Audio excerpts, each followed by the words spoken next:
c'est toi qui nous as mis dans le problème dans le pays là. C'est toi qui t'es levé, tu dis, vous pouvez pas bon. Babo, tu es méchant. Mais Babo a trahi tout le monde. C'est pour ça qu'il appelle le boulanger. Je reviens derrière. Babo avait trouvé le coup d'état de Henri Konan Bédié.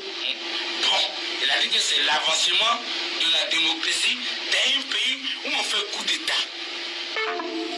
Babo a trouvé que c'est l'avancement de la démocratie. Le chien ne change jamais sa manière de s'asseoir. Laurent Gbagbo, c'est le plus faux. Gbagbo, c'est lui qui fait que les Ivoiriens ne sont pas en paix.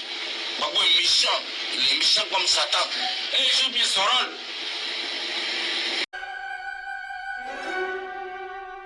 Le ministre de la Défense, assurant l'intérim du Premier ministre, avait reçu le chef du parti d'opposition qu'est le FPI pour lui dire que la demande d'autorisation de cette manifestation avait été reçue et l'avait donc conseillé de faire en sorte que cette manifestation se passe sans violence et sans casse. Cette marche a commencé avec 200 ou 300 personnes environ, qui étaient pour la plupart armées, me dit-on, de toutes sortes d'armes, de gourdins, de pierres, de haches, etc. Évidemment, il leur a été signalé que ceci ne pouvait pas être autorisé si la marche devait être pacifique.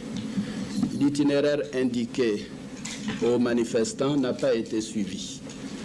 Les manifestants se sont rendus au palais de justice où les portes ont été forcées, comme vous l'avez constaté, je crois, et des dégâts importants ont été commis. Le gouvernement prend toutes les dispositions pour la protection des citoyens et des biens.